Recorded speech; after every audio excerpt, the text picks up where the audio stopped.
I was thinking to begin with a review for two reasons. One, when there's a series of subject matter, almost always there's some people that weren't there for part one or part two, and you're doing a later part, and they'd be like, what's going on? So it's a review for that reason. Then a second reason is the subject matter is not just information, it's the methodology or the systematic way in which Swami is doing what he's doing, being an acharya for not just for his time, but for generations and generations and generations. In essence, he's writing a commentary on the entire Srimad Bhagavatam and on Vedanta Sutra without calling it a commentary on the Bhagavatam and Vedanta Sutra.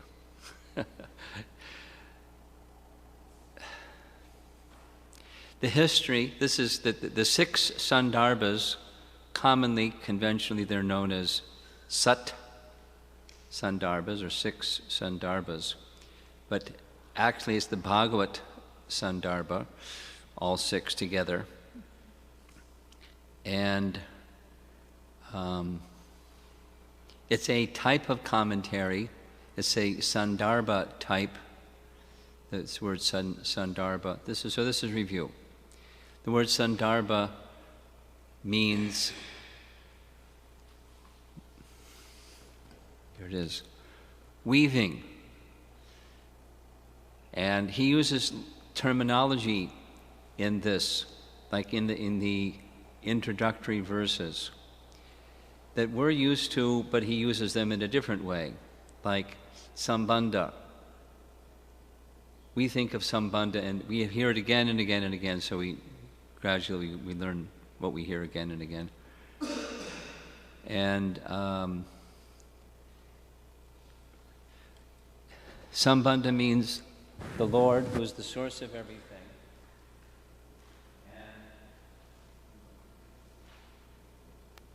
And everything that emanates from him has a relationship with him. And the things that emanate from him, they have a relationship with each other, like the living entity in matter, and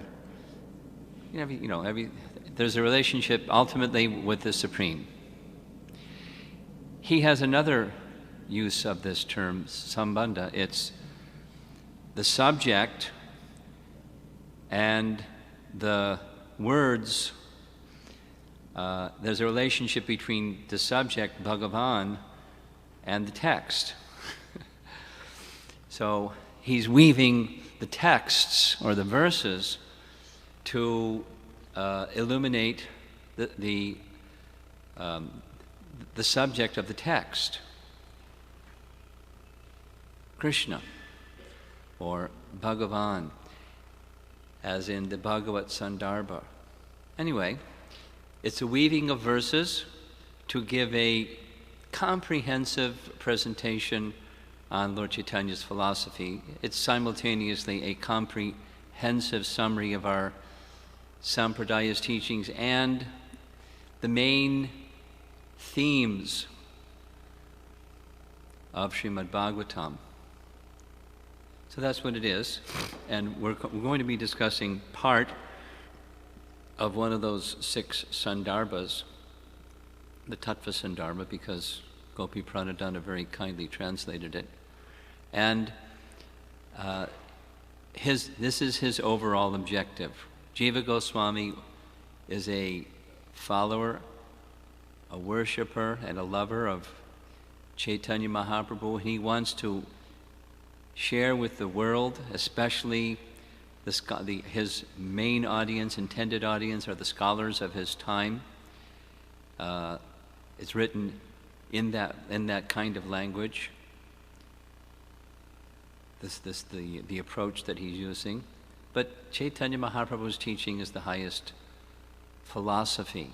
So he has these three strategies. The first is in the Tattva Sandarbha Pramana section. We discussed this word pramana and prameya. Anybody can remember the meaning? Pramana means? Method of understanding or attaining knowledge.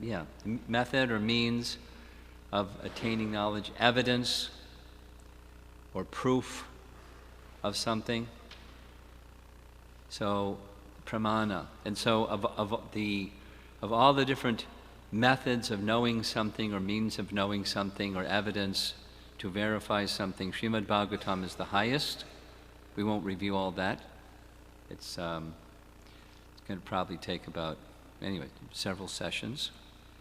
But step by step, systematically, he goes through very logically and methodically. Srimad Bhagavatam is the highest means of knowing something. Valid source of knowledge is another kind of dictionary-like definition. So that's the first strategy, which he does in half of this little book here. Tattva Sandarbha is the smallest of the six. But what's in the first half of that first of the six covers what's item number 1. But it's very important. And then much of the rest of the Sandarbhas is covering this. Srimad Bhagavatam is teaching Sri Chaitanya Mahaprabhu's philosophy. So if A equals B and B equals C, then A equals C. Logically. So then Chaitanya Mahaprabhu's philosophy is the highest.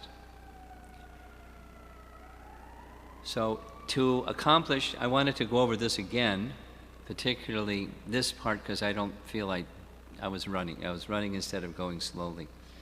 So going more slowly, we're going to start with what is Sri Chaitanya Mahaprabhu's philosophy? What is the main message of Chaitanya Mahaprabhu? That question was asked by Madhamongal yesterday. When you meet a drunk, what do you tell him?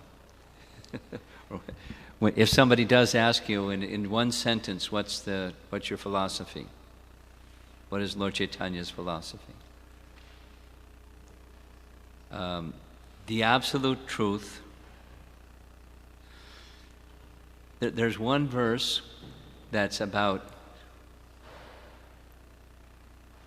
it's one sentence long, and it's made up of about 6 compound words, and it's really, really long. And Jiva Goswami, I was looking for it, I couldn't find it. Maybe I'll find it for tomorrow evening. But the different elements that make up the absolute truth. But very concisely, the absolute truth is a person, a supreme person, who is possessed of innumerable and inconceivable potencies, one of which is a living entity, and all living entities in their highest state of consciousness is awakening their natural love for that supreme person through the process of bhakti yoga, a loving devotional service.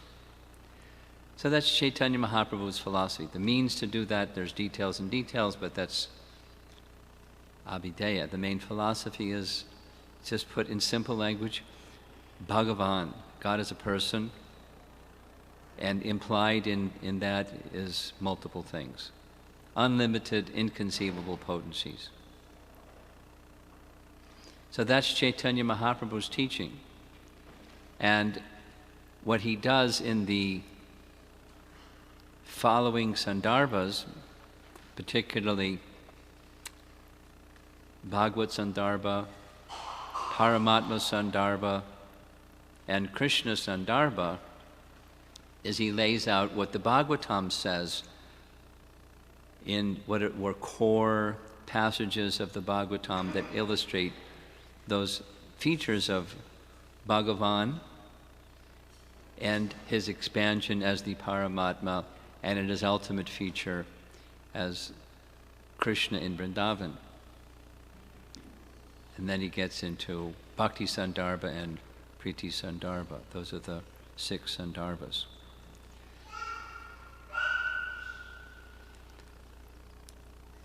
So yeah, we've begun the discussion of Vyasadev's realization because this one, you could say, there's many, but 3 very important ones, sections of the Bhagavatam. So, step back. The Bhagavatam's vast. It's Krishna. And Krishna is vast. So, to take the essence of what the Bhagavatam is and very carefully analyze the essence of what the Bhagavatam is, then we'll understand the Bhagavatam.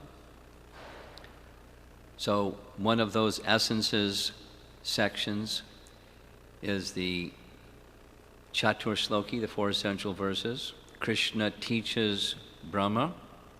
We covered this yesterday. Canto 2, Chapter 9, texts 33, 4, 5, and 6. That's what Brahma taught, what Krishna taught Brahma, and then Brahma in turn expanded and gave that knowledge to Narada, who then in turn gave it to Vyasa, who wrote Srimad Bhagavatam based upon his realization. So his realization is another very important section. And then Krishna's to Bhagavan Swayam in the 3rd chapter, Canto 1, the list of the various incarnations of the Supreme Lord, and amongst them, Krishna is the source of them all.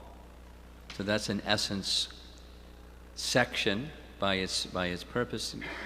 From that chapter 3, many other verses and are expanding those incarnations of the Lord and the Lord's exchanges of loving dealings with his devotees and protecting his devotees and so forth. So those are 3 very significant sections which are covered, some part of them at least are covered in the second half of this book, the Prameya. What does Prameya mean? Huh? Knowable. That which is known through pramana. The evidence, and what do you know through evidence? The understanding. That which is to be known. The means of knowing that which is to be known. The knowable. So, the approach is, by going through these verses carefully, one can understand Vyasadev's heart, or his realization, which is the basis of Srimad Bhagavatam. So we reminded ourselves of Vyasadev's task of writing the Vedas. After compiling the Vedas and condensing the Puranic portion of the Vedas, he was visited by Narada, who explained to him the reason you're not feeling satisfied even after all this work is you have not sufficiently glorified the Supreme Person. You've spoken about fruitive activities exhaustively, but that's not, the living entities are already attracted to fruitive activities, and essentially you've authorized it without sufficiently explaining the purpose, the ultimate purpose of human existence or purpose of life. So sit in a state of trance, fix your mind upon the absolute truth and that which you realize, then write one literature just on that basis. So that's the Vyasa's realization. Here's the first. Bhakti yogena manasi samyak praniyate male apashat purusham purnamayam cha tadapashrayam. So this first part, that's what he did. Second part is what he saw. And so there's the translation. Jiva Goswami goes through the terms one by one. Bhakti Yogena, the important feature of that is he's emphasizing he was in the state of pure devotion to Krishna, pure devotional service, pure love of God, topmost stage. And pranihite indicates samadhi. He wasn't doing sadhana bhakti. He was in samadhi. And he indicates that because that was the instruction of Vyasa to do so from the 5th chapter, meditate in trance, and he did. And so he had these 3 qualifications. This tells us what we need in order to fully understand Srimad Bhagavatam, as Vyasa to fully envision Krishna and the subject of the Bhagavatam. Amala, a mind that's pure, free from material motive and any attraction to sense enjoyment. Very modest qualification, right? Unalloyed devotion to the Supreme, and samadhi, total meditation. So that's the first part, first half of that verse, verse number 4. And then we discussed what he saw. So he saw Bhagavan. This is, again, going back to strategy. What was the essence of Chaitanya Mahaprabhu's teaching, his philosophy? Bhagavan. And what is Bhagavan? Are the features of Bhagavan there found in the Bhagavatam? Yes. In this, starting with this verse, this is indicating Purusham Purnam. Specifically, Jiva Goswami indicates that he saw the Bhagavan feature. He saw the original feature of Krishna. Because he's making this reference, it's important. This word upadi down here is going to come several times in this little section, what to speak of the rest of the book. So it's important that we understand it. Because he says Purusham Purnam, or Purna, the complete person, the absolute person. It means Krishna in his full original feature. Distinct from the Paramatma feature, or the Purusha avatars that have a function of material creation. Because of that function of material creation, that's not the fullness of Krishna. The fullness of Krishna is beyond the material creation. You get the idea? Anyone confused? Okay. We're all very clear. Looking for Prahlad, but he's not here. Is he here? Huh? I thought he was coming. Okay. I was going to ask Prahlad, is it clear, Prahlad? Yes, Maharaj. I don't want to say no. Okay. Just his methodology is sublime. So we'll just go through the methodology a bit. He refers to 2 verses where in one case it's making reference to a super soul, in the next case it's not. 2 successive verses. These are Canto 2, Chapter 3, Text 9, where it's contrasting the process of worship of the demigods, and in contrast, unmixed devotion to the personality of Godhead, or that which can bring one to unmixed devotion. Tivra Bhakti, this text number 10.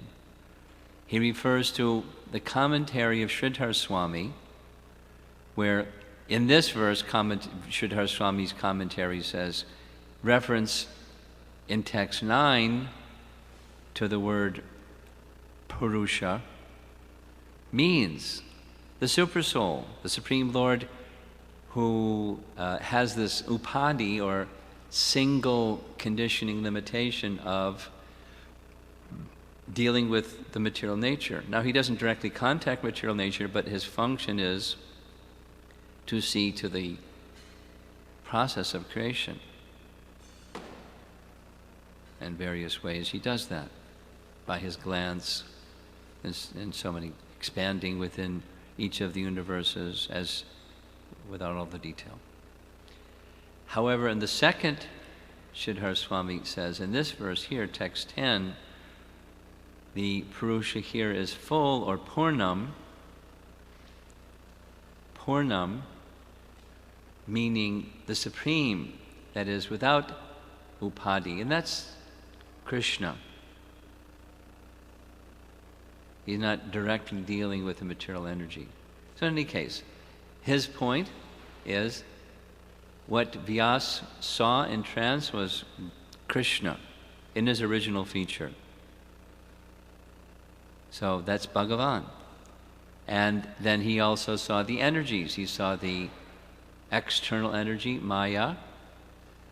And here the little explanation is she was under his ashraya, or his shelter, or his protection, under his full control.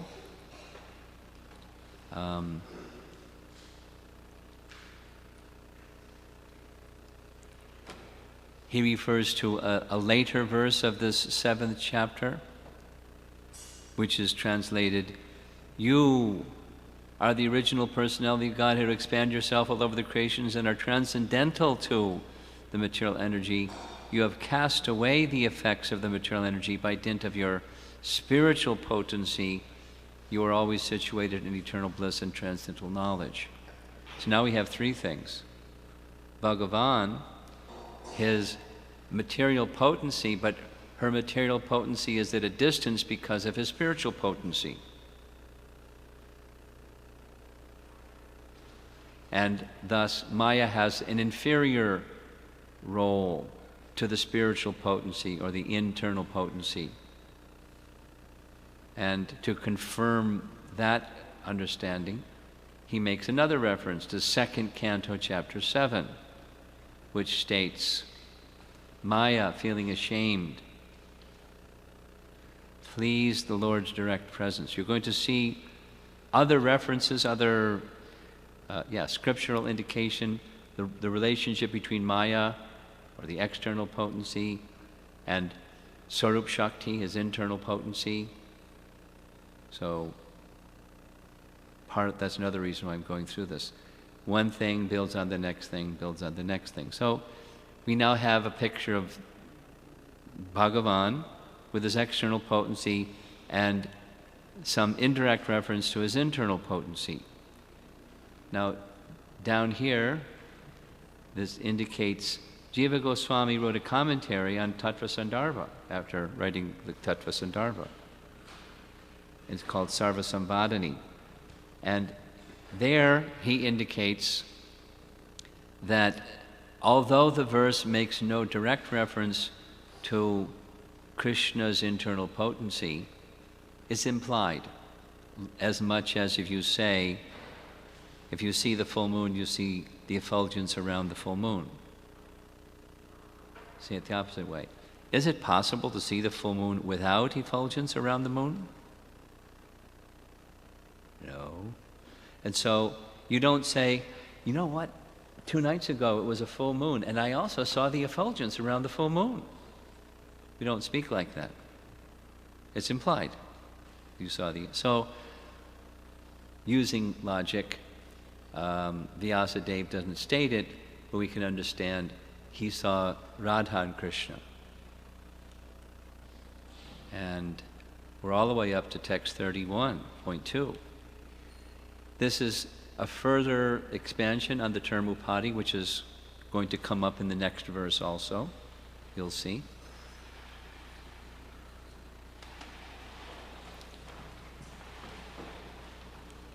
I put in bigger letters this time, a limiting or restricting factor. It's imposed and it restricts. And he gives as an example in his commentary the redness of a crystal, a translucent crystal, and you place beside the translucent crystal a red rose, and you look at the crystal and it may look reddish. You think, oh, the crystal's red. That's an upadi. It's a translucent crystal.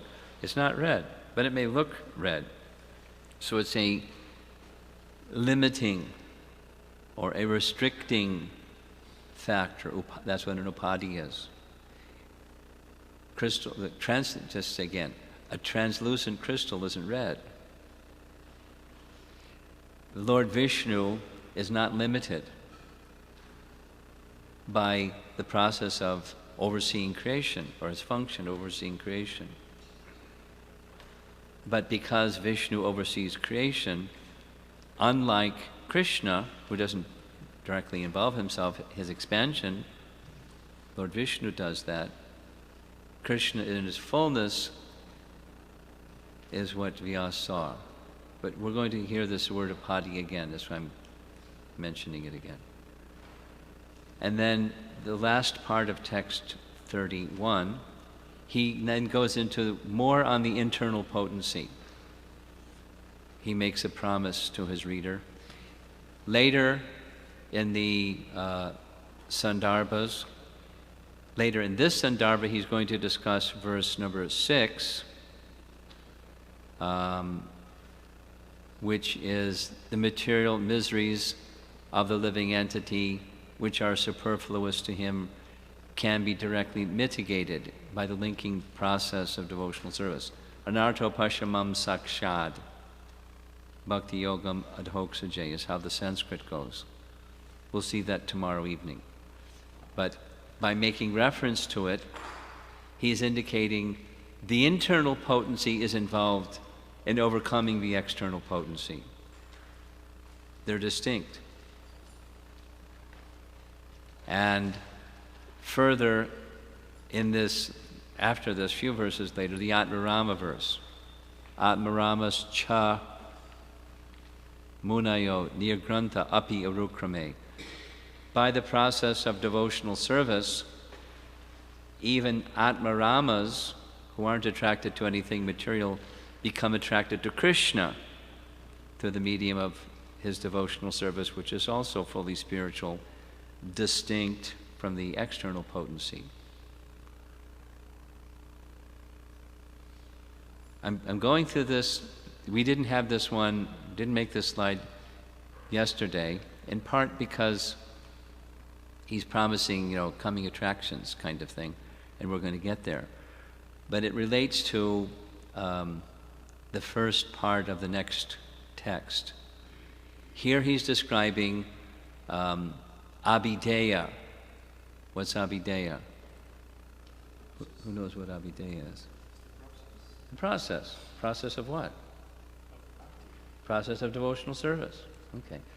Acting within one's relationship. There's the relationship, sambandha, and there's acting within the... What do you do when you're in that relationship with Krishna? Devotional service.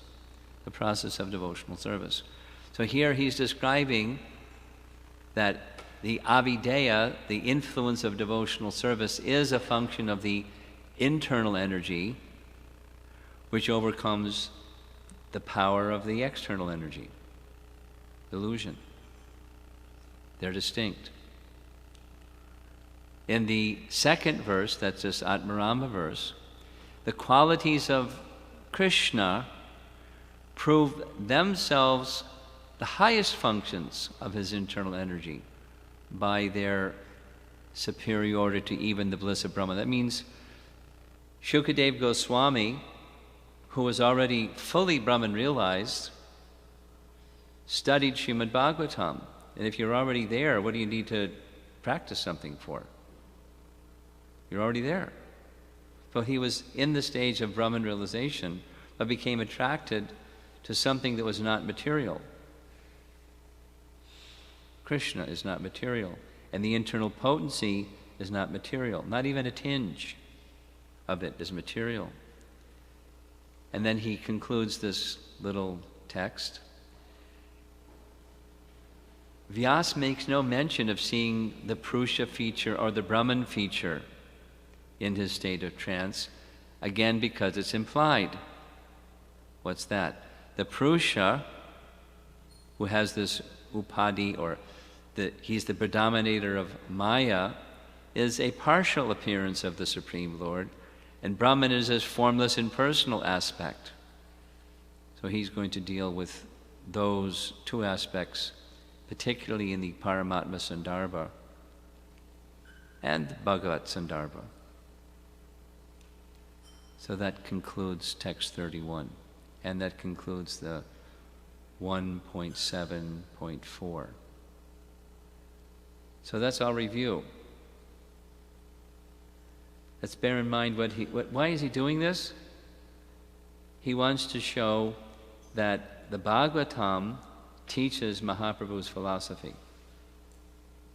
Mahaprabhu's philosophy is the absolute truth is Bhagavan, a person with unlimited potencies, and the living entities are meant to restore their relationship with him through the linking process of devotional service. Is that what is in the Bhagavatam? Well, this passage shows that. In Baladev Vidyabhusan's commentary, it helps us understand the comparison between Maya and the internal potency. The Maya potency is inferior, the Swarup Shakti is superior, and the reason is Maya associates with the contaminated rebellious souls, so the Lord doesn't directly contact her. In fact, she keeps herself at a distance, out of his sight, he says. Baladev offers an analogy. It's very similar to what Bhaktisiddhanta writes in Brahma Samhita. The internal energy is like an emperor's favorite queen, and the external energy is like a maid servant, spelled wrong, who always stays outside his quarters. Yes? So it's similar, very similar to Mahavishnu, who is enjoying with Ramadevi, his internal potency, within. That's his Yoga Nidra. She is with him, and together they're enjoying eternal pastimes together. But she, Ramadevi, has a maidservant, exactly the language that Bhaktisiddhanta uses in Brahma Samhita. She's also a queen, or she's a direct potency, as it says across the top, a personal potency of the Supreme Lord. But it's the reflection, she is the reflection of his internal potency. It's his Maya potency. So his only contact with her is at a distance. He glances, and she does her thing. We'll hear some more about her thing. That's the next verse. So let's chant the verse together. Yaya samohito jiva atmanam trigunatmakam paropi manute nartam tatkritam chavipadyate. Translation: due to this external energy, the living entity, although transcendental to the three modes of material nature, thinks himself as a material product and thus undergoes the reactions of material miseries. So in case you wonder, why is it that we suffer? There it is. So we've heard the Parama Purusha. He saw Krishna, his internal potency. He saw the external potency. And now he's seeing the marginal potency. He's also seeing the bondage effect that the three gunas, the three modes of nature, have upon him. He's seeing all this. And the miseries that they're undergoing. So now there's 3 parts to this anucheda or text. And the first one begins with a general overall explanation of the verse. The verse beginning, Yaya Samohito Jiva. The process, what's that? Devotional service, abhideya. And the goal, well, the goal is being in one's relationship, loving service with Bhagavan, are based upon the fact that there are these differences between the Lord and the living entity. Part of this section, he's going to get into smashing Mayavad philosophy, where they say something other than what Vyasa says, although Vyasa is their authority. Is that right? Yes? Who's the authority of Shankara? Vyasa. Because following Buddhism, he reestablished the authority of the Vedas. And who gave the Vedas? Vyasa. So here's Vyasa's realization. And if Shankaracharya or anybody that claims to be a follower of Vyasa says something other than Vyasa, then, they get in the penalty box. That misunderstanding needs to be corrected or rejected. But he's not there yet. He's just laying the ground that there is a difference, essential difference between the Lord and the living entity. The living entity is the one that's bewildered, and the Lord is not bewildered. The Lord has all these potencies. The living entity is deluded by one of those potencies. That Sri Vyasa saw this distinction is shown in this verse. What's that? Although the living entity is by nature pure spirit, transcendental to the modes of nature, he gets deluded by those modes of nature. He thinks himself a product of these 3 modes. And deluded in that way, he suffers misery, and then repeated birth and death. So then in the next subsection of this text, he goes through these terms, manute, yaya samohito jiva, atmanam trigunatmakam. And then paropi, manute. He's taking the terms of the text and showing that the living entity is both conscious and consciousness. You've heard Prabhupada say that before? Living entity is conscious and consciousness. You're agreeing? Okay, he's just... Okay, so... The jiva, so that's... here's Gopi's text in his translation of Jiva Goswami's writing.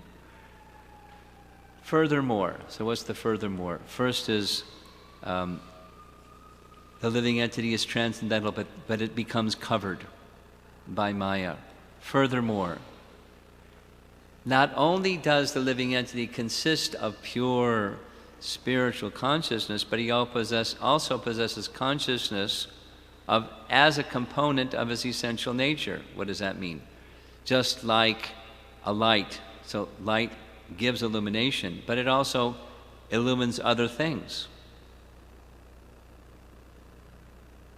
Living entity is conscious and has consciousness. Like Prabhupada says, consciousness spreads throughout the body through the presence of the soul that's within the body. So the soul is conscious and consciousness. Consciousness within the body is evidence of the soul. That the living entity possesses consciousness is implied in this verse by the word. So there's 3 references. Yaya samohita. He's conscious. He's deluded. How can you be deluded if you're not conscious? And manute, he considers. it's like Descartes. Brilliant. I think. Therefore I exist. Consciousness is a symptom of the presence that, the fact that I exist. Consciousness and the conscious self. And Krishna indicates the same in Bhagavad Gita. What's that? Living entities are bewildered because their consciousness is covered by ignorance. So there's 3 references to support his statement. And the statement is, living entity is both conscious and consciousness. Whoops. Thus is refuted the Mayavad idea. There's different types of Mayavadis, by the way, which he gets into.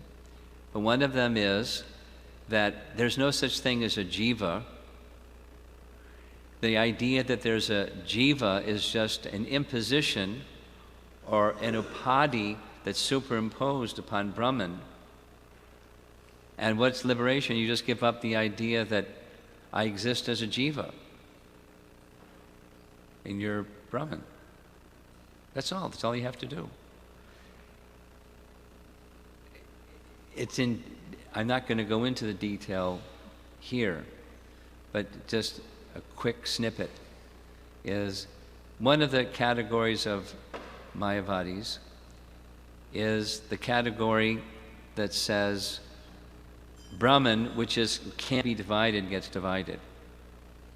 Note, it's a contradiction.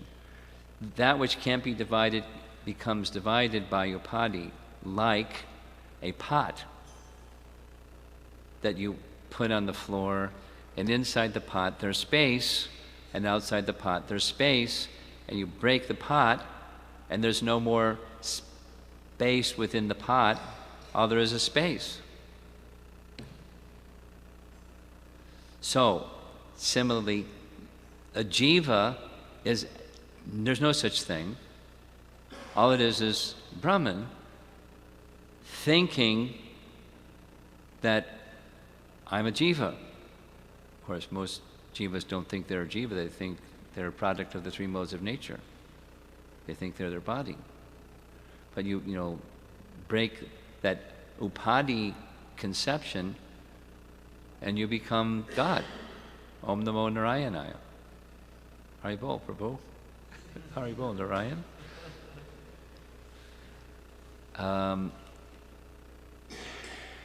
And Jiva Goswami writes here in this Yaya Samohita verse, the phrase Yaya Samohito shows that it is Maya alone who is responsible for deluding the living being. The Lord remains uninvolved. He's not responsible for our being in Maya. We are. Krishna says that in Bhagavad Gita. Also, living entity creates his own good fortune, ill fortune by proper use or improper use of free will. Sadasad yoni janmasu, chapter 13, Bhagavad Gita. But just here in this verse, yaya samohito, that's, the mayam cha tadapashrayam. It's that maya that bewilders the living entity. Okay, so that's, as you see, very, very far left at the bottom. This is text 32.2. And he goes on, the next little subsection, 32.3.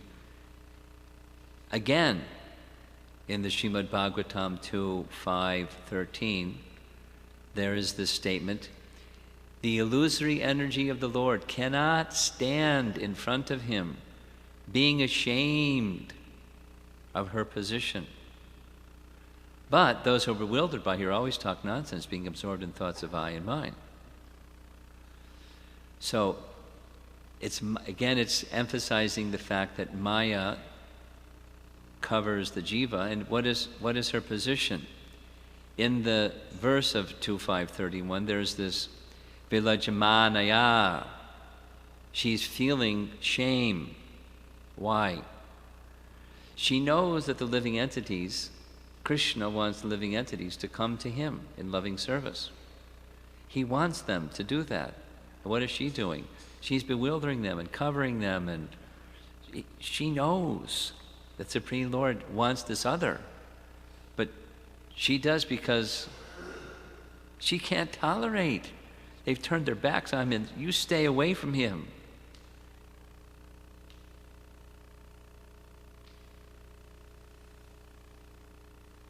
So she feels it's her service.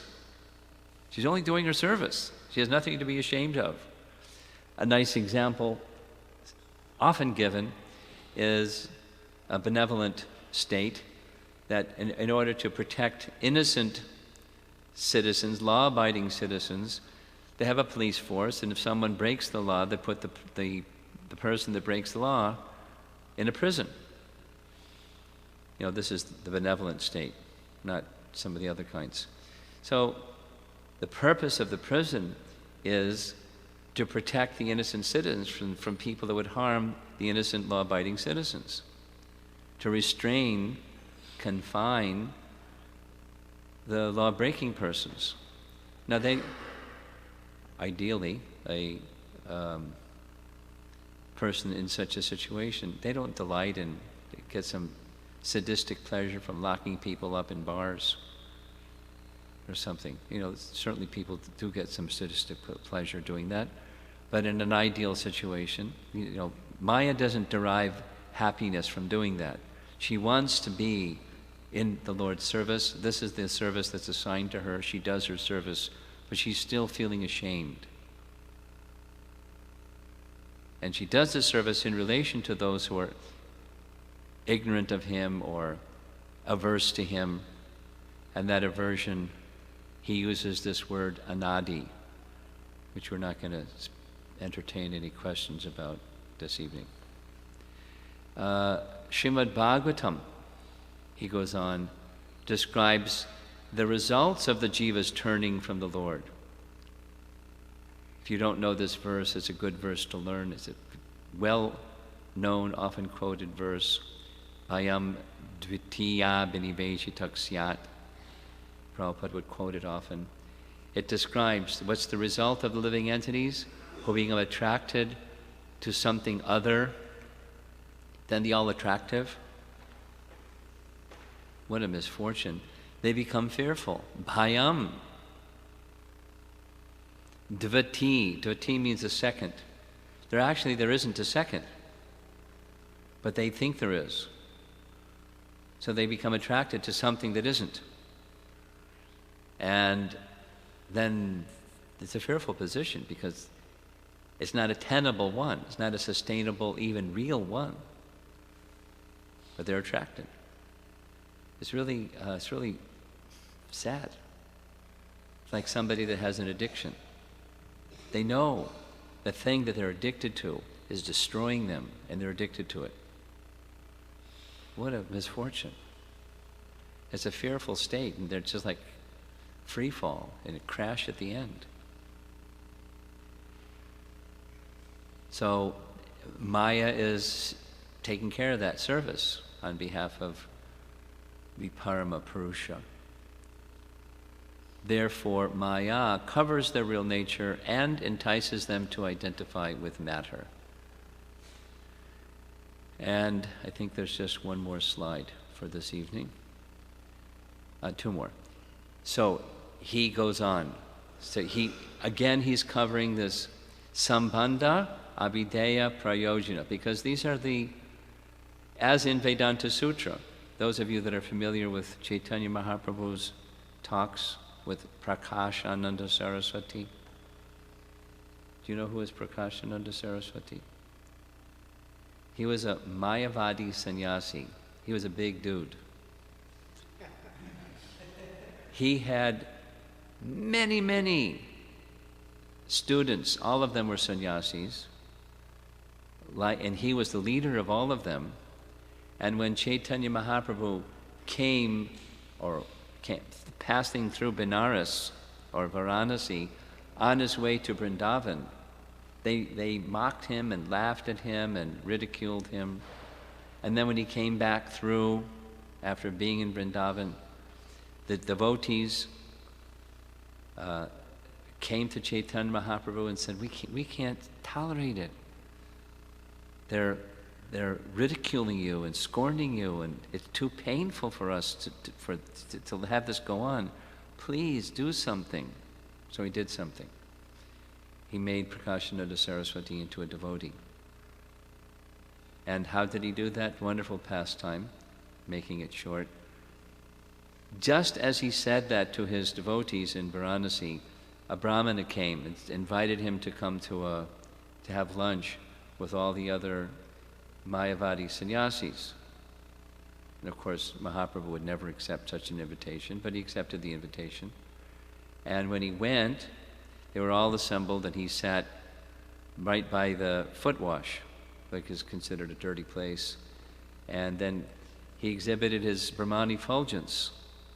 And they went, wow, look at that Brahman effulgence. We're attracted.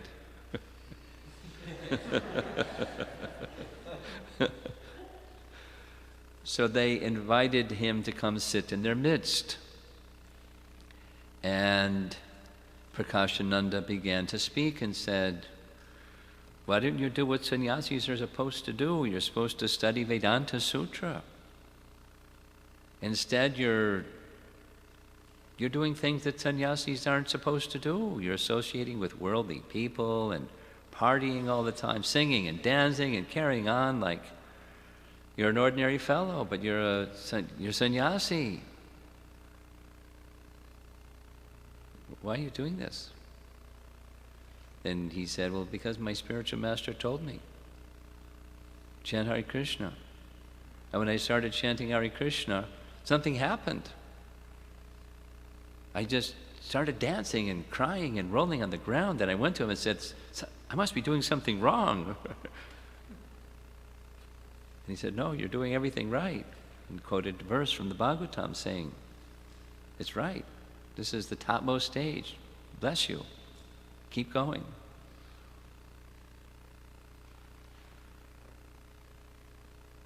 And a little discussion on Vedanta Sutra, because in his Leela, Chaitanya Mahaprabhu, before he became a devotee, was super scholar, defeating all the other scholars. He was renowned for his scholarship. He's the Supreme Lord. There's no scholar better than him. So he explained Vedanta Sutra to Prakashananda Saraswati, overheard by whatever it was, 1,000 sannyasis. Must have had a loudspeaker system or something. How can you? Anyway. And he explained the Vedanta Sutra in terms of Sambandha, Abhideya, and Prayojana. So that's what's going on here. Jiva Goswami is presenting Sambandha, Abhideya, and Prayojana in terms of Vyasa's realization. There's Sambandha, the relationship of all things in terms of the source of all those things. And what is their relationship with that source of those things? And then he's, in this verse number 5, it's indicating the linking process for the living entities to restore their original consciousness. His statement is, bhakti is logically inferred. Here's how he writes. Since the Supreme Lord and the Jiva have thus have distinct identities, the Lord being the foundation of Maya and the Jiva being deluded by her, we can conclude that devotional service to the Lord is the only recommended method for self-realization. That's going to be the next verse.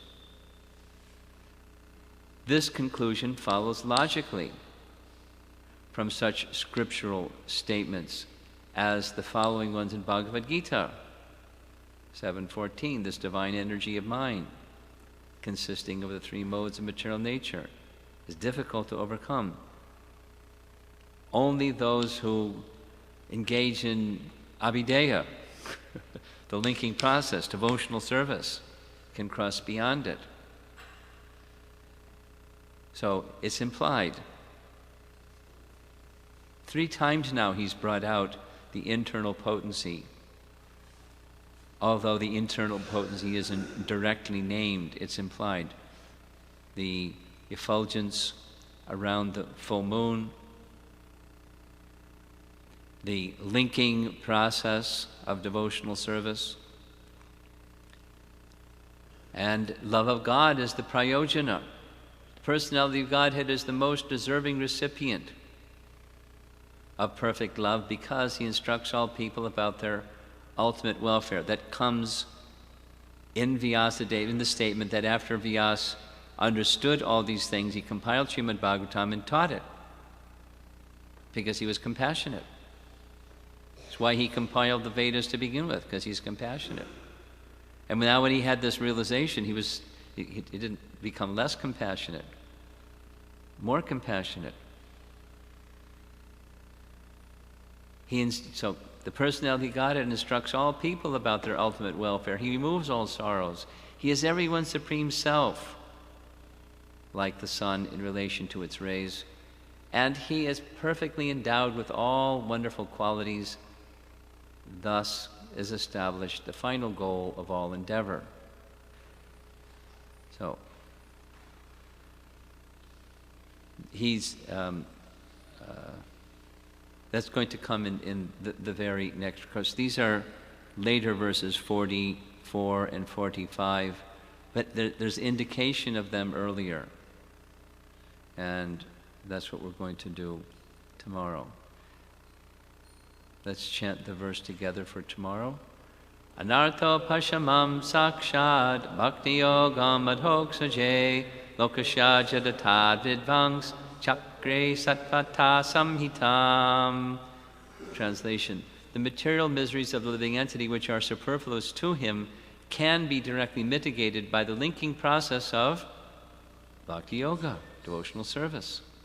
But the mass of people do not know this, and therefore the learned Vyasadeva compiled this Vedic literature, which is in relation to the supreme truth. Chakre Satvata Samhitam. So we'll hear more about that verse tomorrow. Isn't it nice to end on time? Any comments or questions? Jai Jagannath? Mukunda?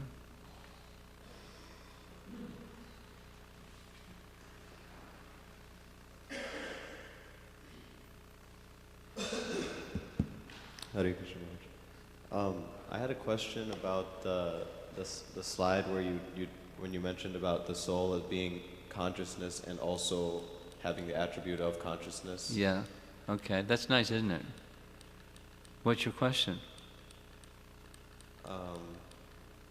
Yeah. So, yeah. Then it says, thus the argument is refuted that the upadhi of the jiva covered as Brahman. upadhi is. The jiva, there's no such thing as jiva, it's just covered Brahman.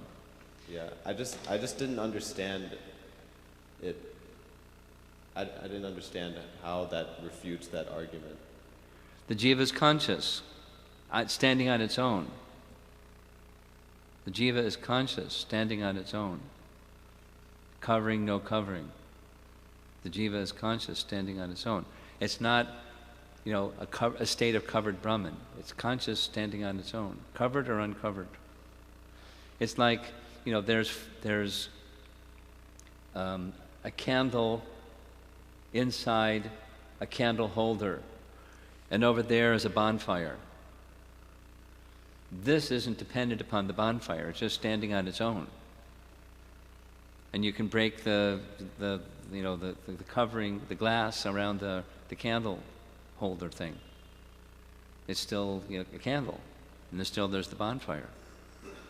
Standing on its own. The living entity isn't covered Brahman only, just break the upadhi and it loses its identity. There's no such thing as a living entity, to begin with or in the future. No such thing. My body's idea.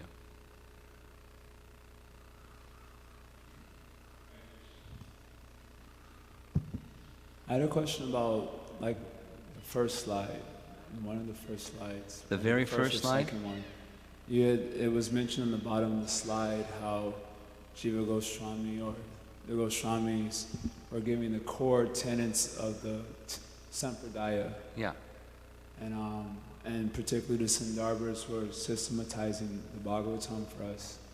Both.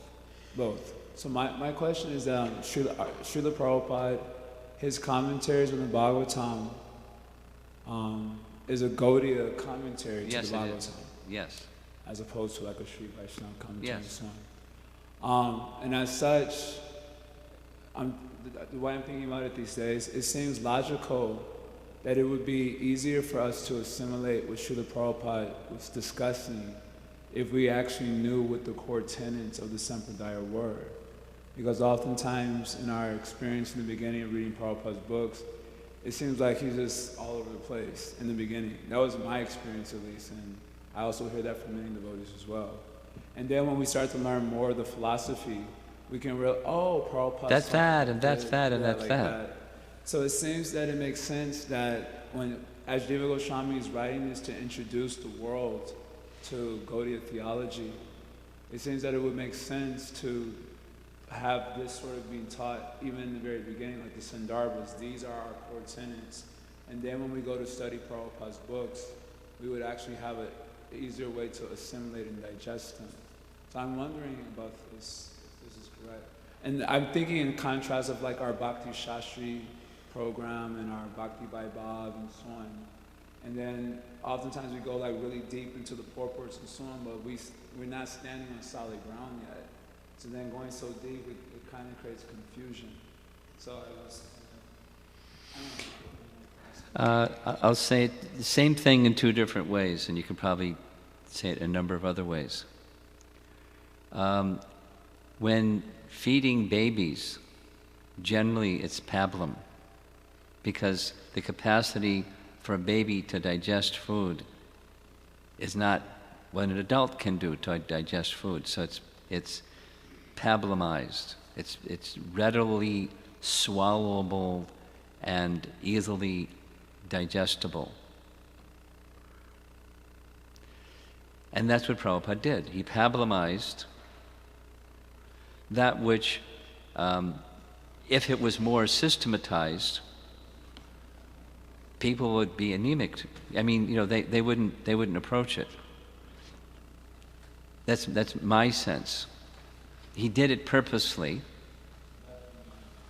Purposely. He took very elevated subject matters and made it really smooth, easy.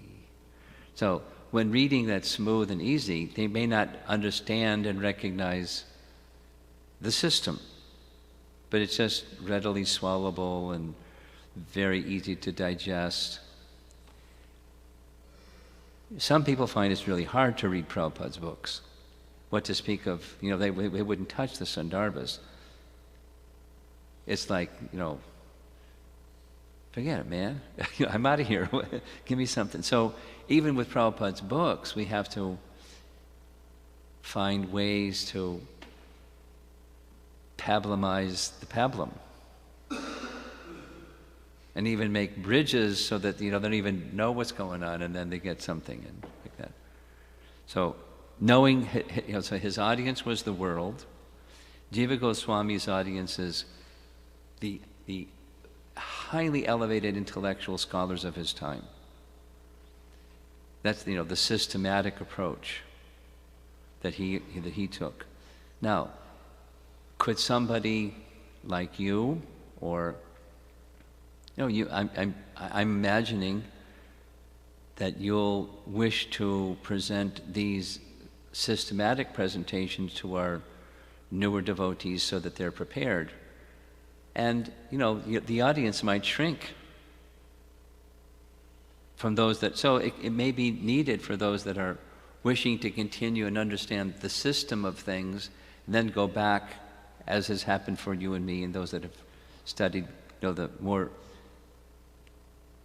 rigorous parts of our Goswami literatures, and lay them out So that, the pablum of, or the easily digestible messages of Prabhupada's purports, you go, oh, that's what that is. And that's where that comes from. I went through this period, maybe like 6 months, where I was analyzing every single sentence in Prabhupada's purports as a reference to something. Sometimes he'll make commentary like, current events. But other than those current event type of things, it's just paraphrasing something from our acharyas or from Bhagavad Gita or Srimad Bhagavatam verse. Sentence by sentence by sentence. And he just stitched it all together so it made it smooth. So we were getting the Sandarbhas and its message without, the rigors of the system itself.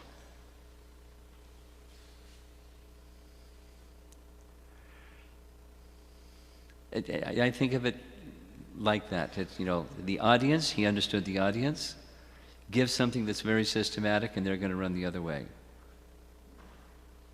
Give something that's very simple and plausible and, logical. There's logic to it. It flows. Very eloquent and elegant. And people love it. People that like philosophy. People that like reading spiritual literature. Anyway.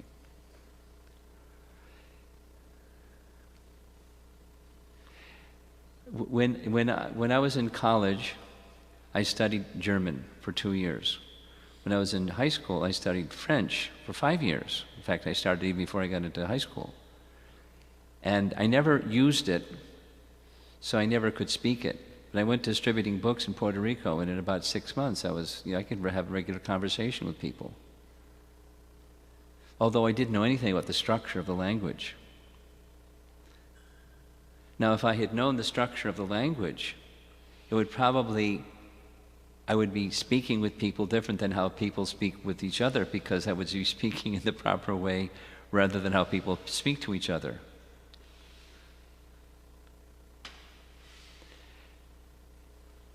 So it's kind of like that. Just to clarify, thank you, Maharaj. That answers my question. To some degree, I was thinking of the context of getting educated. Like when devotees are going to the next step and they're wanting to be educated. So then already the circle is decreasing, because now they're not just wanting to gist, they're wanting to be educated. Yes. So then, I don't think, at least as far as my knowledge is concerned, I don't think we have anything yet set up to teach devotees like all these core tenets of the philosophy for that smaller group who are actually wanting to be educated in these things. Well, yeah, you're right. I was wondering about... Well, the literature that Prabhupada gave us is Srimad Bhagavatam. So, if someone goes through Bhakti Vaibhav after Bhakti Shastri and Bhakti Vedanta, that's another approach to get that comprehensive presentation. Then go on to the Sandarbhas, but then he had us go on to Chaitanya Charitamrita. So, and again, because the Sandarbhas is nothing but Srimad Bhagavatam presented systematically and comprehensively. I had a little chat with Devaki Nandan from Juhu, and he said, because he likes the Bhagavatam and he does Bhagavad Gita, he said, I read the entire, in Hindi, I read the entire Bhagavad Sat Sandarbhas. It went right over my head. So someone's going to teach, and he's not slow, he's teaching the Srimad Bhagavatam. So take your brahmacharis, that wish to go to that other level. And if it's not going to be Bhakti Vaibhav, Bhakti Vedanta, and whatever the next one is, Bhakti something. Sarvabhauma, okay, Sarvabhauma, Chaitanya Charitamrita. then you're going to have, you or whoever's the teacher is going to have to be, you're going to have to pablamize to some extent. Certainly have to have assimilated. I mean, one of the glories of Jiva Goswami is not only he was scholarly, but he could teach. Some people that are scholarly, they can't teach. I was teaching one time, anecdotal. I was teaching one time in the VIHE, and I was teaching Dasamula Tattva by Bhaktivinoda Thakur. And another class was Gopi Pranadana, who was teaching Tattva Sandarbha, so I took his class. And then a third class that I was taking, but I quit because he didn't know how to teach, was Mukunda Maharaj, was teaching communications. But he didn't know how to teach it. He knows his stuff inside out, backwards and forwards in his sleep, upside down. But he couldn't teach it. He was the class emptied out. So he sat in and took Borijan's Art of Teaching class because he didn't know how to teach. Or, it's a classic, very, very elevated scholarly scientist type people. No one can understand what they're saying. They wonder even if they can understand what they're saying, but they can't communicate it. It's common. Highly intellectual people commonly can't teach. And people can teach are not necessarily highly intellectual. So to put those two together, it's very special. Sadhaputta was one who could do both. Rare. Anyway, good luck. And then, to teach it, to find a teacher. Do you learn it so then you can teach it? And then, that has its challenge. Because there's some people that are teachers that are cheaters. And teachers that are misleaders. And you'll go into an alley and they'll beat you up. You don't even, anyway. So it's a challenge. That's why I'm, happy that Gopi did what he did. When just a detail. When I took Gopi's course, however many years ago, he was still writing. He didn't even have a manuscript yet, so he used Stuart Elkman's translation. Stuart Elkman is a fellow at the University of something or other that did his PhD thesis on Tattva Sandarbha. And his scholarship was very good. And this is what Jiva Goswami says. This is what Baladev Vidyabhusan says in his commentary of Jiva Goswami. And then he wrote his Mayavad commentary. When he finished Tattva Sandarbha, he went to Sringeri Math and took sannyas.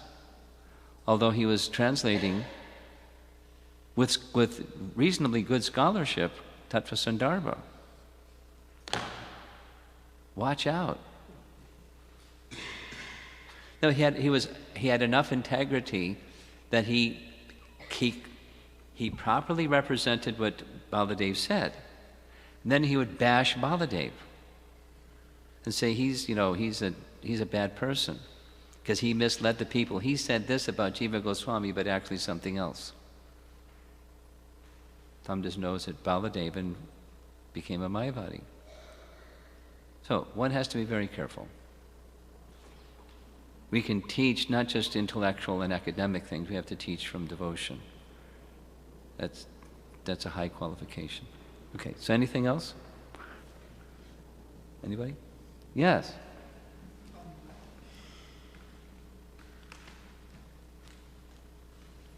Thank you, Maharaj. I'm a little confused here. In order for us to be devoted and truly live our relationship with God, do we have to be scholars? Do we No. have to be philosophers? No. Learn the whole thing up and down? It's not a prerequisite. It's not that you can't go back to Godhead if this stuff is something that you don't thoroughly understand and get an A in your exam. That's not required. Does that answer your question? Like the classic example is from Chaitanya Mahaprabhu's Leela the Brahmana who was illiterate. Not only he wasn't a high philosopher, he couldn't even read. But he was the true scholar of Bhagavad Gita because he understood the heart of Krishna by dint of his devotion to Krishna. So if the answer to your question is no, it's not necessary, then why are you wasting our time? Are we wasting our time? No. Oh, okay. Because these are impetuses for sake of clarity, further illumine and put in really sharp focus what the process of bhakti is, what the goal of the process of bhakti is, what it looks like, what it doesn't look like, what are deviations from it. So we can, be inspired, impetuses for reaching the goal effectively, guided by our great acharyas. Shri Shri Kishore Kishori Ki Jai. Okay? Thank you. Anything else?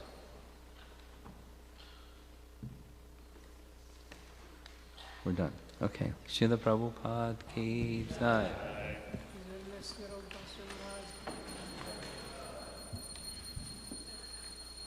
Actually, just where's Himanshu? Just left. This time.